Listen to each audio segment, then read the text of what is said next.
मित्रांनो, तुमचं पुन्हा एकदा GB स्टोरी टेलर या यूट्यूब चॅनलवर स्वागत आहे. आजच्या आपल्या गोष्टीचं नाव आहे जीन, एक अमानवी आव्हान. लेखक संतोष देशपांडे.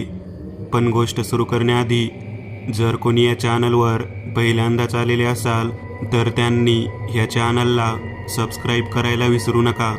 चला तर मग अजिबात वेळ न घालवता गोष्टीला सुरुवात करूया.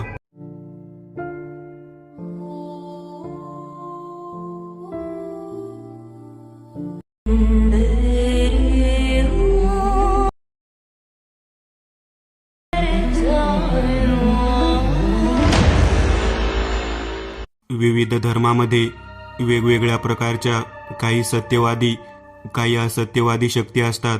सतशक्ती म्हणजे पवित्र आत्मा असतो, म्हणजे वाईट आत्मा, दुरात्मा.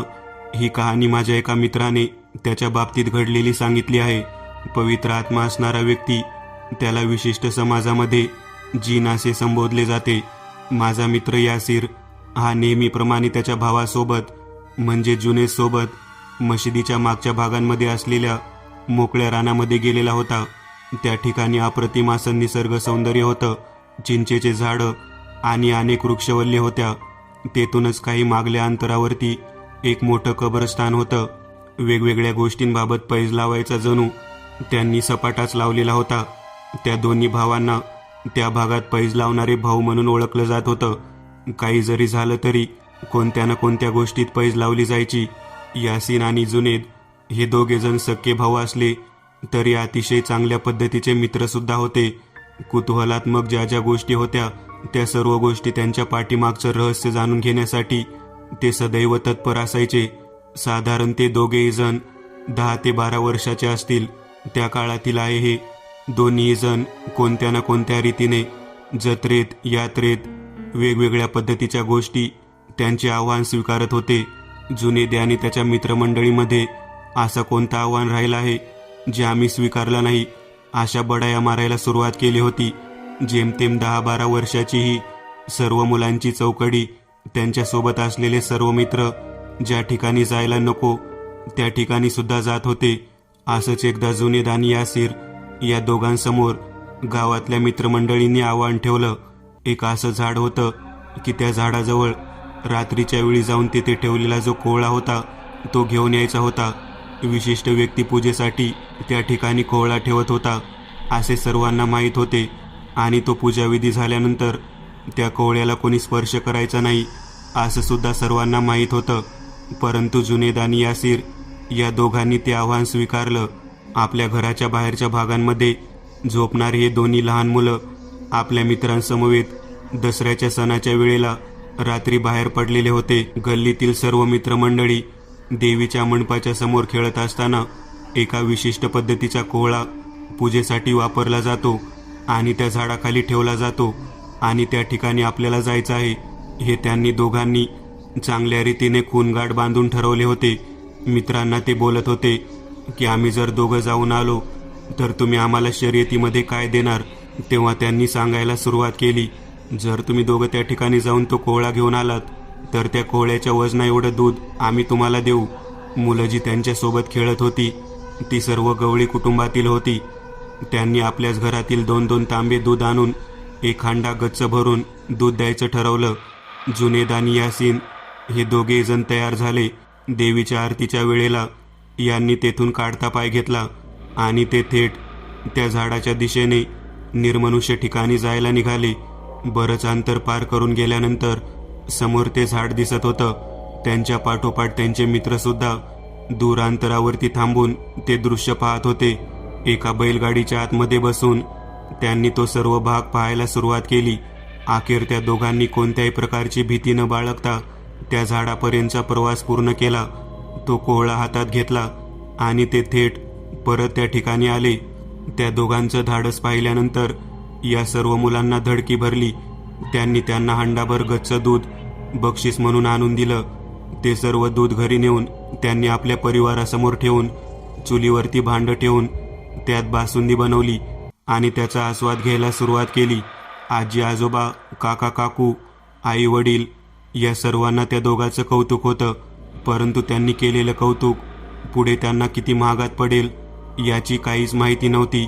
एका पाठोपाठ एक वेगवेगळ्या भागात जाण्याच्या पैजा जिंकणार येथे दोघे जण भाऊ एका वेळेला अशा एका विचित्र चक्रात सापडले की त्यांनी नको त्या गोष्टीला आव्हान दिलं. थंडीचे दिवस होते. फळ विक्रेत्याचा मुलगा तनू कठड्यावर बसला होता. त्याने आपल्या घरातील काही लोकांकडून जीन या पवित्र शक्तीबद्दल माहिती ऐकली होती आणि जीन या वाईट शक्तीबद्दल सुद्धा माहिती ऐकलेली होती.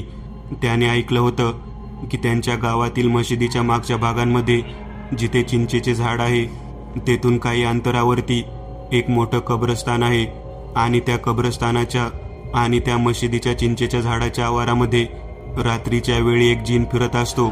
तो ईश्वराचे मंत्र पठण करून त्या भागामध्ये फिरत असतो. आज काही करून का होईना यासीन आणि जुनेद या दोघांना त्या ठिकाणी फिरणाऱ्या जीनबद्दल सांगायचं. त्या ठिकाणी त्या भागात जर कोणी प्रवेश केला तर त्या व्यक्तीला तो जीन भेटतो अशी माहिती त्या फळ विक्रेत्याच्या मुलाला होती. तो थेट पळत पळत मुलं ज्या ठिकाणी खेळतात त्या ठिकाणी पोहोचला. मुले गोट्या खेळत होती. थंडी थोडी बहुत पडली होती. संध्याकाळची वेळ झाली होती. त्यांनी यासीन आणि जुनेद या दोघांना पाहिल्यावरती बोलायला सुरुवात केली. तो म्हणाला, जुनेद, तुला एक गोष्ट सांगतो. माझे वडील आणि रहीम चाचा यांच्यामध्ये मी चर्चा केली होती की आपल्या घराच्या मागच्या बाजूला जिथे मोठी मशीद आहे त्या मशिदीच्या मागच्या बाजूला एक कब्रस्तान आहे. त्या मशिदीपासून त्या कब्रस्तानाच्या वाटेवरती रात्रीच्या वेळी एक जीन फिरत असतो. तो खूप पवित्र आत्मा आहे. त्याने प्रत्येकाची इच्छा पूर्ण केलेली आहे, परंतु त्या ठिकाणी कोणीही जाण्याचे धाडस करत नाही. तेव्हा यासीन म्हणाला, म्हणजे तुला वाटतं आम्ही त्या ठिकाणी जाऊ? तेव्हा तो फळ विक्रेत्याचा मुलगा म्हणाला, का नाही, तुम्ही जाऊ शकता, मला माहीत आहे. दुसरा मुलगा त्याच्या बाजूलाच होता. तो म्हणाला, आता या असल्या फंद्यात त्यांना पाडू नकोस. मी ऐकलं आहे की ते जे ठिकाण आहे ते खूपच भयानक पद्धतीचं आहे. त्या ठिकाणी मशिदीच्या सान्निध्यात असलेला तो जीन जर एखाद्याच्या पाठीमागे लागला तर त्या व्यक्तीला कधीच सोडत नाही. जर त्याने मनात ठरवलं तर तो प्रत्येक व्यक्तीला विशिष्ट पद्धतीने पाठलाग करून स्वतःच्या इच्छा पूर्ण करण्यासाठी मजबूर करतो. त्यावेळेला जुनेद म्हणाला, तुझे वडील फळ विकतात ना, त्यांना याबाबतीत माहिती कशी? तेव्हा त्यांनी सांगितले, आबू बागवान म्हणून जो आहे ना, तो माझ्या वडिलांशी बोलत होता. तेव्हा मी ऐकलं. मला माहीत आहे तुम्ही कधीही मागे पडणार नाही आहात. तुम्ही कायम कोणत्या ना कोणत्या गोष्टीमध्ये विजयीच होणार.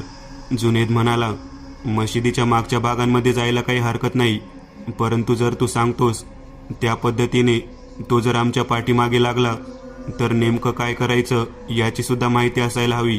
आम्ही अब्दुल चाचाला विचारतो आणि मग ठरवतो काय करायचं ते. तेव्हा तो फळ विक्रेत्याचा मुलगा म्हणाला, अब्दुल चाचाला विचारल्यावर काय, कोण पण जाईल. सुरक्षित कवच घेऊन कोणताही व्यक्ती कोणतेही कार्य पूर्ण करू शकतो, परंतु खरं धाडस कोठे आहे? जेथे आपल्या मनातील भीतीला आपण मारू शकू तेच खरं धाडस आहे. ते ऐकल्यानंतर यासीर म्हणाला, मी आणि जुनेद दोघेही जण तू सांगतो त्या दिवशी त्या ठिकाणी जायला तयार आहोत. आता फक्त सांग की मी कधी जाऊ? तनू म्हणायच्या त्या मुलाने सांगितलेल्या गोष्टीवरती विचार करत यासीर व जुनेद दोघेही जण मशिदीमध्ये मुक्काम करून त्या मागच्या भागात आपण जाऊन येऊ शकतो हे आव्हान घ्यायला तयार झाले. ज्या गोष्टी नको होत्या त्या गोष्टी करण्याच्या फंद्यामध्ये ते पडले. घरातल्या कोणत्याही व्यक्तीला न सांगता त्यांनी आज मित्राच्या घरी कार्यक्रम आहे, आम्ही तेथे झोपणार आहोत असे सांगून दोघे जण बाहेर पडले. आजी, काका, वडील, आई सर्वजण त्यांना कोठे चालले आहे हे नेमके विचारण्यासाठी प्रयत्न करू लागले. तेव्हा त्यांनी तनूचे नाव सांगितले. तनू त्या ठिकाणी आला होता. तो म्हणाला, माझ्या घरी कार्यक्रम आहे, जेवण करून आम्ही तेथे झोपणार आहोत, त्यांना सोडा ना असे म्हणून आग्रह करू लागला. शेवटी घरचे म्हणाले, ठीक आहे. एका पाठोपाठ एक सर्व चांडाळ चौकडी एकत्रित मशिदीच्या बाहेरच्या बाजूला जमली.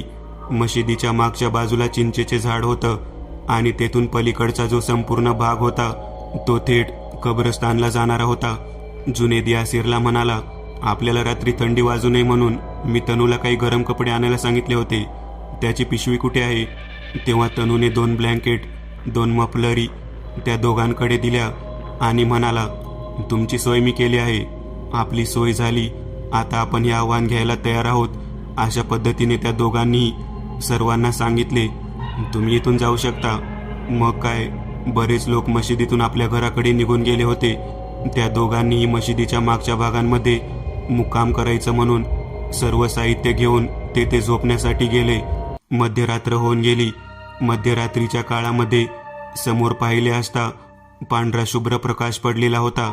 चांदण्याच्या चंद्राच्या त्या रुपेरी प्रकाशात त्या दोघांनी त्या मशिदीच्या मागच्या झाडापासून ते कब्रस्तानपर्यंतच्या 3 चक्रा मारायला सुरुवात केली. आपण कोणत्याही शक्तीला भीत नाही आहोत ते दाखवून देण्यासाठी जुनेद सगळ्यात पुढे होता. जुनेद हा पुढे चालत चालत थेट स्मशानाच्या त्या कब्रस्तानाच्या गेटजवळ पोहोचला. आतमध्ये एक कबरीवरती चादर चढवलेली होती आणि त्यावरती फुलांच्या माळा होत्या. तेथे उदबत्ती लावण्यात आली होती आणि एक व्यक्ती तेथे मंत्रपठण करत आहे. अशा पद्धतीने मंत्रपठण सुरू होते. ज्या पद्धतीने मुल्ला अथवा मौलवी यांना मंत्रपठणाचा विधी देऊन त्यांना दीक्षा दिली जाते, त्या पद्धतीचं ते काम होतं. ते पवित्र कार्य सुरू असताना या दोघांनी त्या ठिकाणी प्रवेश केला. कब्रस्तानात प्रवेश केल्या केल्या त्या दोघांनी समोर सुरू असलेल्या विधी पाहून बाजूलाच लपून बसणे पसंत केले. एका पांढऱ्या शुभ्र कबरीवरती हिरवी चादर चढवून त्यावरती माळा लटकवलेल्या होत्या. एक व्यक्ती कुरमांडी घालून दोन्ही हात जुळवून नमाज पढत आहे. अशा पद्धतीने पवित्रा घेऊन काही मंत्र पुटपुटत होता. तो माणूस घाबरलेला होता आणि त्याच्या अंगातून घाम येऊ लागलेला होता. अचानक त्या कबरीवरचा जो भाग होता तो सगळा थरथरू लागला. चादर हालू लागली. वरच्या माळा सुद्धा थरथरून हालू लागल्या. ती एका विशिष्ट व्यक्तीची कबर असावी अशी कबर होती. ते दोघेजण ते दृश्य पाहून तेथून थेट परत मशिदीच्या दिशेने आले. त्या ठिकाणी असलेला जो कोणी व्यक्ती होता जो मंत्रपठण करत होता त्याच्या लक्षात आले की इथे कोणीतरी येऊन आपल्याला पाहून गेले आहे. तो व्यक्ती दोन्ही कानामध्ये बोट घालून फार मोठ्याने जोराने आरोळी टाकून ओरडू लागला. त्याचे ओरडणे हे एखाद्या विशिष्ट पिशाच्या शक्तीप्रमाणे होते. तो व्यक्ती घाबरलेला होता. तो म्हणाला, जिन बाबा उन्हें बख्श देना, जिन बाबा उन्हें बख्श देना, उनको कोई सजा ना देना. हा आवाज ऐकल्यानंतर जुनेद आणि यासीर दोघेही जण घाबरले. त्या व्यक्तीला कदाचित आपण त्या ठिकाणी आलेलो आहोत हे समजले असावे, म्हणून त्यांनी पांघरून घेऊन मशिदीच्या आतमधल्या कंपाऊंडच्या भागात तेथे झोपणे पसंत केले. थोडा वेळ निघून गेला. कोणतरी व्यक्ती चालत येत आहे असा त्याच्या पावलांचा आवाज येत होता. खाली पडलेल्या पानांवरती पाऊल टाकल्यावर जसा पानांचा आवाज येतो अगदी तशा पद्धतीचा तो आवाज होता. तो आवाज ऐकल्यानंतर त्या दोघांना कळून चुकले की आपल्याजवळ कोणीतरी आलेले आहे. त्यांनी डोळे उघडून बाहेर पाहण्याचे धाडस केले नाही.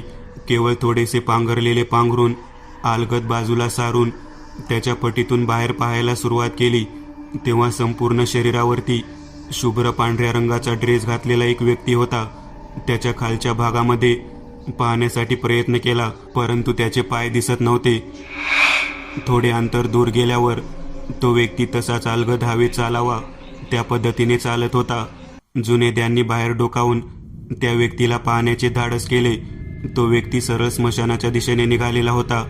त्या कब्रस्तानाच्या कबरीजवळ तो जाण्यासाठी धडपडत होता. इतक्यात त्या व्यक्तीच्या पायांना जुनेद याने पाहिले. जुनेद त्या व्यक्तीला पाहत म्हणाला, हे यासीर, इधर आ, ये तो जिन है. यासीर अंथरुणाच्या बाहेर अजिबात आला नाही. जुनेद त्या व्यक्तीला कब्रस्तानमध्ये जात असताना पाहत होता आणि त्याच्या पावलांकडे पाहून पायांकडे पाहून सारखा म्हणत होता, यासीर दिख गया है, उसके सामने अपनी ख्वाहिश पूरी करनी है, चल जल्दी बाहेर निकल. परंतु जिन तोपर्यंत त्या भागामधून गायब झालेला होता. आता मात्र अशी परिस्थिती होती की आपण पाहिलेले दृश्य सांगायचं कसं आणि कोणाला. तू का उठला नाहीस? तेव्हा यासीर म्हणाला, मी कसा उठणार दादा, माझ्या छातीवरती कोणीतरी पाय ठेवला होता. तेवढं मोठं ओझं मला जाणवत होतं. जुनेद म्हणाला, बापरे, म्हणजे केवळ माझ्याच नशिबात जिन होता तर? मी आता आपल्या जवळच्या मोठ्या व्यक्तींना विचारणार की जिनला भेटल्यानंतर आपण काय मागायचं आणि कशा पद्धतीने मागायचं. तेव्हा यासीर म्हणाला, दादा मला वाटतं या गोष्टी आपण करायला नकोत, कारण तू केवळ त्या व्यक्तीला पाहण्यासाठी मशिदीच्या भागातून थेट कब्रस्तानापर्यंत गेलास, परंतु मला माझ्या छातीवर कोणीतरी पाय ठेवून उभारलेला व्यक्ती आहे असा तो भास संपूर्णतः जाणवत होता. आता मला सांग, जर तुझ्या भावाला याचा त्रास होणार असेल तर तू ती गोष्ट करणार का? तेव्हा जुनेद म्हणाला, नाही, अजिबात करणार नाही. परंतु एक गोष्ट लक्षात घे, जर आपण एखाद्या शक्तीला आपली इच्छा मागू शकलो नाही तर रात्रभर जे दुःख तू भोगले आहे किंवा जे धाडस मी दाखवलेलं आहे ती गोष्ट फुकटच वाया जाईल. म्हणून मला वाटतं आपण बडे इमाम साहेब यांच्याकडे जाऊन त्यांच्याशी घडलेली घटना सांगून पुढच्या दृष्टिकोनातून चर्चा करावी. यासिर म्हणाला, दादा, मला या गोष्टीमध्ये पडायचं नाही. तुला जर वाटत असेल तर तू खुशाल जा, परंतु मला अजूनही माझ्या छातीवर कोणीतरी पाय दिला आहे असेच वाटत आहे. तेव्हा जुनेद म्हणाला, ठीक आहे, तुझी जेव्हा इच्छा होईल तेव्हा सांग. त्यावेळेला बडे इमाम साहेब यांच्याकडे आपण जाऊयात. ते दोघेजण तसेच चर्चा करत त्या ठिकाणी पहाटेपर्यंतचा काळ घालून बसलेले होते. पहाटेच्या वेळी नमाज अदा करण्यासाठी लोकांची गर्दी सुरू झाली. सर्व लोक त्या ठिकाणी जमल्यानंतर या दोघांनी आपले अंथरूण पांघरून सोबत घेऊन तनूच्या घराकडे जायला सुरुवात केली. तनू पहाटे उठला होता. त्याने आपल्या दोन्ही मित्रांना आपल्या घराकडे आलेले पाहिल्यानंतर त्यांना म्हणाला, काय पाहिले रात्री? तेव्हा जुनेदने घडलेली घटना त्यांना सांगितली. तनू म्हणाला, मित्रांनो, आता इथून पुढे असल्या गोष्टीच्या फंद्यात पडू नका. माझे बाबा म्हणतात, काही शक्ती चांगल्या असतात, संत प्रवृत्तीच्या असतात, तर काही शक्ती सैतानी असतात. आता तू पाहिलेला जिन जो कोणी होता तो चांगला होता का वाईट होता ते काहीच कळायला मार्ग नाही. तेव्हा तू यापुढे त्या बाबतीत कोणत्याही व्यक्तीशी चर्चा करू नकोस. आपल्याला कोणत्याही गोष्टीची आवश्यकता नाही. तेव्हा तनूचे बोलणे ऐकून यासिर म्हणाला, माझ्या छातीवरती कोणीतरी पाय दिला आहे असे सारखे जाणवत होते. ते का जाणवत होते तेच मला कळत नाही. तेव्हा तनू म्हणाला, याबाबत मात्र आपण बडे इमाम साहेबाला विचारायला हवं. ते नक्कीच आपल्याला त्याच्या पाठीमागचं रहस्य सांगतील. बडे इमाम साहेबांकडे जाऊन विचारावं लागणार. ही गोष्ट ऐकूनच ते दोघेजण घाबरले, कारण मशिदीमधील मुख्य मौलवी हे बडे इमाम साहेब होते. ते दोघेही त्या ठिकाणी रात्रीचा प्रवास पूर्ण करून आले होते. आपल्याला पवित्र जिन भेटला. तो आपल्याला मशिदीच्या मागच्या भागांमध्ये असलेल्या कब्रस्तानच्या ठिकाणी मंत्रपठण करताना दिसला. अशा पद्धतीचं बोलणं जुनेदकडून सर्व भागांमध्ये होऊ लागलं. हळूहळू ही घटना मशिदीमधील कर्मचाऱ्यांपर्यंत पोहोचली. तेव्हा एका कर्मचाऱ्याने ती गोष्ट बडे इमाम साहेबांना सांगितली. बडे इमाम साहेबांनी जुनेद आणि यासिरच्या घरच्या लोकांना बोलावून घेतले आणि नमाज अदा केल्यानंतर त्यांना त्या ठिकाणी थांबायला सांगितले. जुनेद जे काही बोलत होता ते ऐकून घेण्यासाठी बडे इमाम साहेबांबरोबर 4 फकीर सुद्धा उपस्थित होते. मशिदीच्या घुमटाच्या आतमध्ये हा सर्व काही प्रकार सुरू होता. इमाम साहेब म्हणाले, तुमच्या मुलाने जे नको करायला होते ते केले आहे. त्या ठिकाणी मंत्रपठण करणारा व्यक्ती हा पवित्र जिन होता आणि त्याने जो जिन पाहिलेला आहे तो कोणता होता याबाबतीत काहीच माहिती नाही. जिन कोणाला भेटणे हे सहजासहजी शक्य नाही. नको त्या अमानवी गोष्टींना आव्हान देण्याचे काम तुमच्या पोराने केले आहे. त्याची शिक्षा त्याला भोगावीच लागेल. परंतु त्याने ज्याला पाहिले आहे तो कोण आहे ते कळायला मार्ग नाही. तेव्हा जुनेद बडे इमाम साहेबांसमोर मान खाली घालून बोलू लागला. तो म्हणाला, साहेब, माझ्याकडून काही चुकले नाही.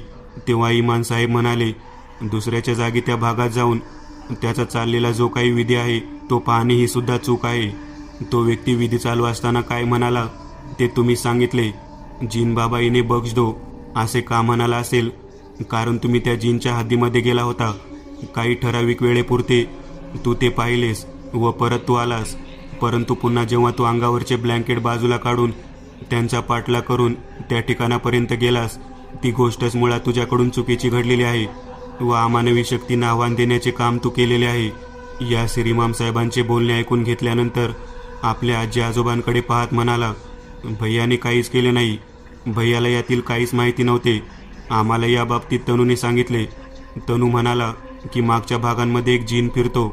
आम्हाला तो कसा आहे, तो काय करतो, त्याला आपण मागितलेली इच्छा पूर्ण होण्याची शक्यता असते. म्हणून आम्ही त्या ठिकाणी गेलो होतो. घरच्या लोकांनी दोघांनाही खूप खूप बदडले आणि तेथून मारत मारतच घराकडे घेऊन गेले. आई वडील, काका काकू, आजी आजोबा, सर्वच्या सर्व जुनेद आणि यासिर या दोघांवरती एवढे चिडले होते. ते म्हणाले, इथून पुढे तिन्ही संध्याकाळ झाल्यानंतर तुम्ही कुठेही बाहेर जाणार नाही आहात. आयुष्यामध्ये जे नको होते ते तुम्ही करायचे धाडस केले. अजिबात या पद्धतीचे धाडस पुन्हा करता कामा नये. घरातील लोकांचा राग आणि रोष पाहता ते दोघेही भावंडे संध्याकाळ झाली की घराच्या आतमध्ये असलेल्या अंगणातच खेळत होते.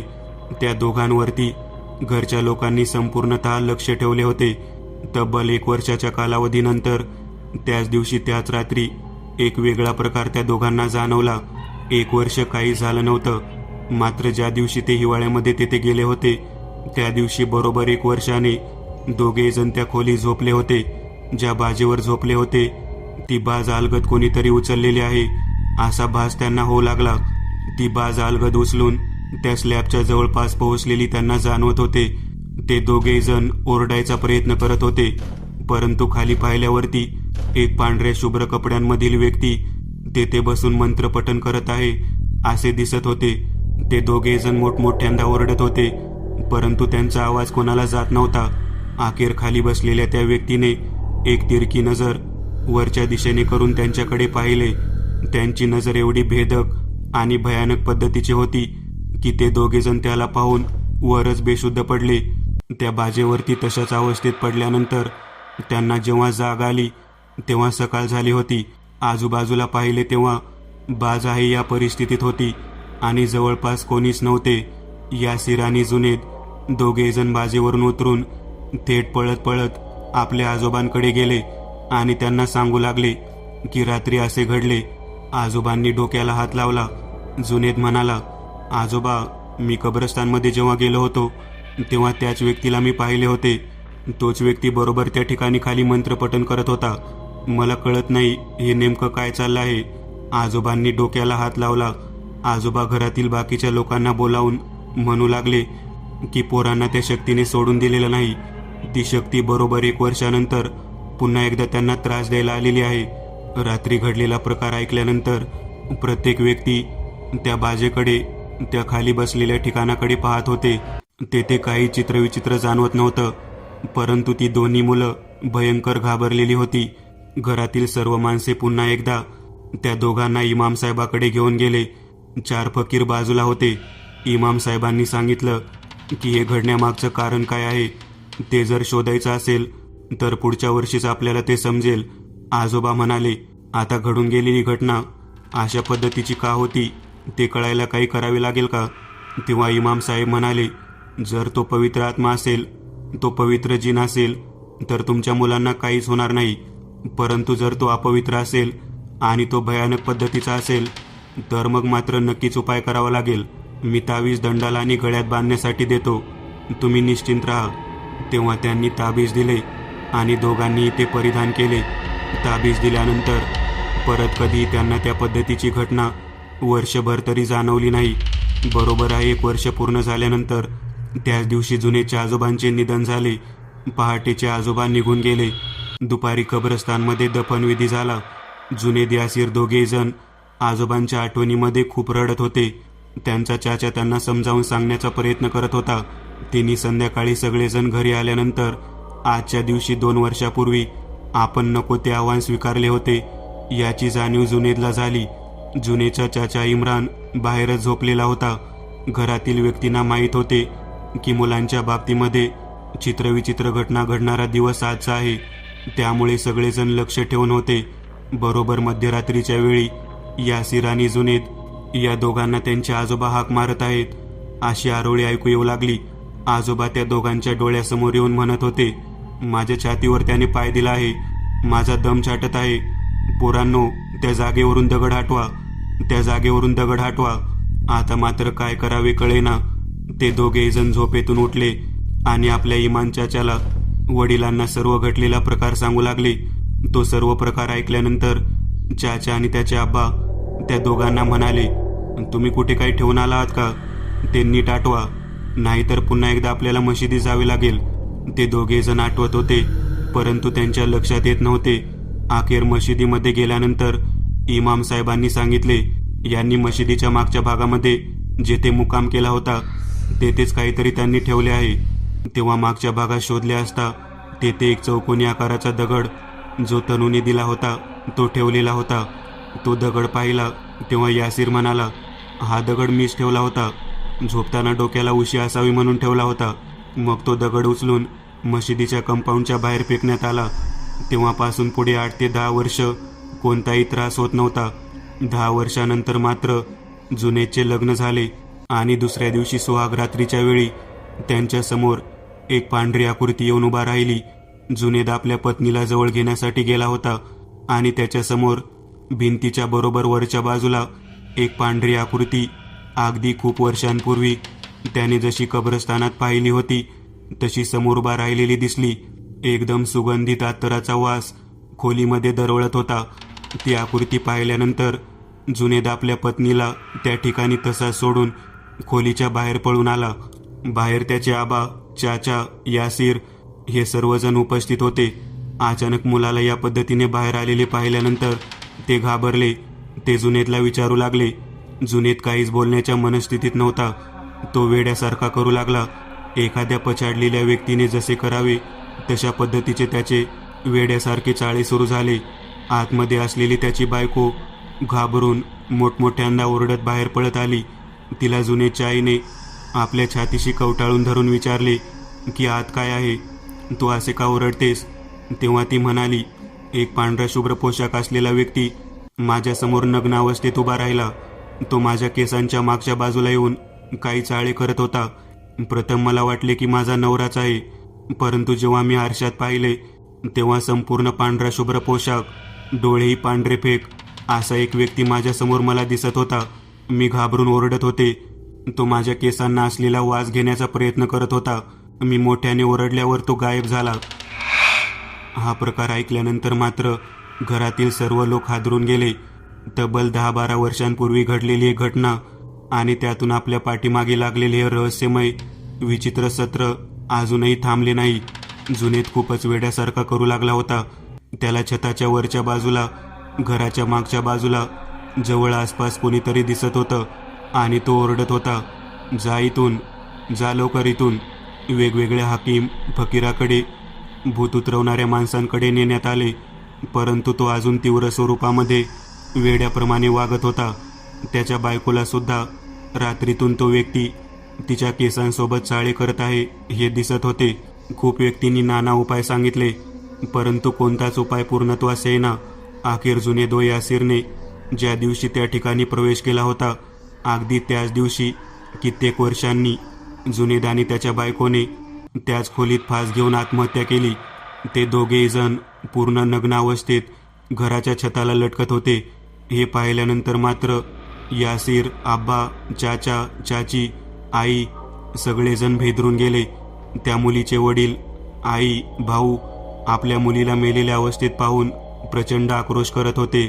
तिचे प्रेत खाली उतरवले तेव्हा तिच्या शरीरावरती अतिप्रसंग झाला असावा अशा पद्धतीच्या खाणाखुणा होत्या.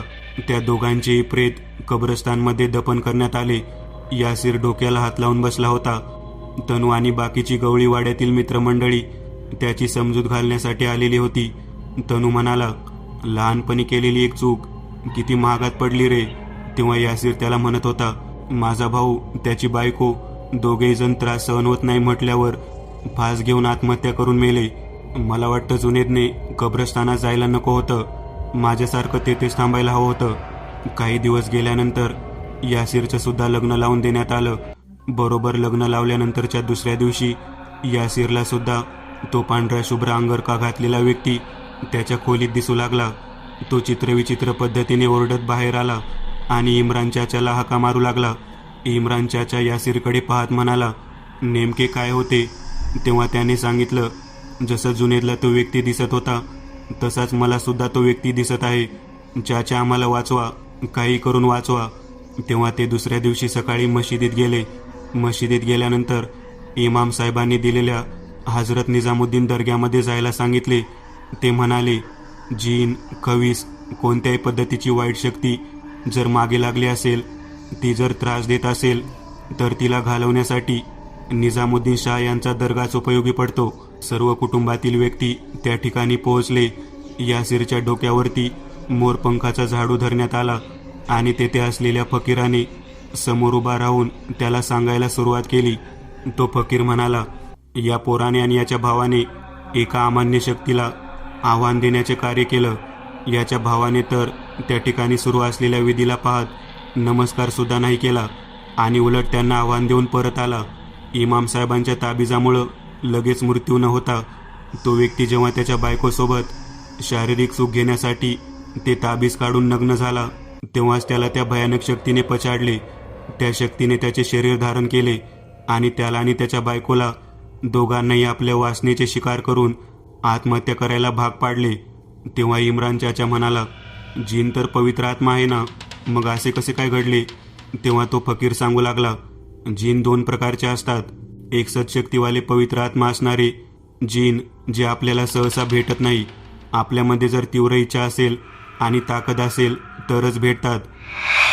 आणि दुसरे म्हणजे अमानवी शक्ती असणारे जिन जे स्वतःच्या इच्छेसाठी कार्य करत असताना त्यांना जर कोणी अडथळा निर्माण केला तर त्याचा पाठलाग कधीच सोडत नाहीत.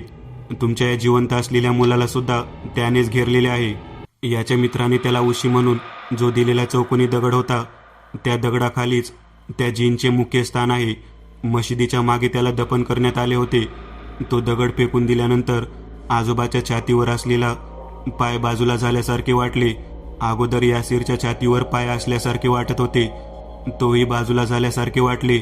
परंतु तो दगड बाजूला केल्यानंतर तब्बल 12 वर्षांनी ती शक्ती तेथून बाहेर आली आणि या जुनेदला त्याच्या पत्नीला त्रास द्यायला सुरुवात करू लागली. त्या दोघांचा जीव घेतल्यानंतर त्याला अडथळा निर्माण करणारा जो व्यक्ती होता तो म्हणजे हा यासीर. आता यासीरला सुद्धा तो मृत्यूदंड देण्याच्या दृष्टिकोनातून आलेला होता. यासीर उद्या रात्री आपला जीव देऊ शकतो, परंतु तुम्ही वेळात वेळ काढून या निजामशाह दर्गामध्ये प्रवेश केला आणि खऱ्या अर्थाने तुमच्या मुलाच्या पाठीमागे लागलेली जीन एक अमानवी शक्ती संपुष्टात आली. त्याने यासीर आणि त्याच्या बायकोला मान खाली घालून बसायला सांगितले. त्यांच्या डोक्यावरून एक तांब्या पाणी ओतून ते एका पात्रामध्ये साठवले. ते पाणी साठवल्यानंतर त्यातून एक चकाकी निर्माण होऊ लागली. ते सर्व पाणी त्यांनी एका मोठ्या बाटलीत बंद करून ठेवले. ती चकाकणारी बाटली सर्वांना दाखवत तो फकीर म्हणाला, हा जिन पवित्र आत्मा नाही, हा अमानवी शक्तीमधील दुरात्मा आहे आणि याचा जो काही प्रभाव तुमच्या मुलाच्या मागे लागला होता तो आपण या बाटलीत बंद करून ठेवलेला आहे. कसा बसा आपला मुलगा वाचला या इच्छेने घरातील लोक यासीरच्या पाठीवरून हात फिरवून त्याला मिठी मारत होते. जुनेच्या मृत्यूनंतर यासीरचा सुद्धा मृत्यू होणार ही गोष्ट ऐकूनच ते हादरलेले होते. दिल्लीवरून परत ते बडे इमाम साहेबांपाशी गेले. त्यांना घडलेली संपूर्ण घटना सांगितली. तेव्हा बडे इमाम साहेब म्हणाले, या मशिदीच्या मागेच एक वाईट शक्ती धारण केलेला व्यक्ती कित्येक वर्षांपूर्वी दफन करण्यात आला होता. तो एक भयानक रूहानी ताकदीमधला जिन होता, परंतु त्याचे अस्तित्व आतापर्यंत कोणाला दिसले नव्हते.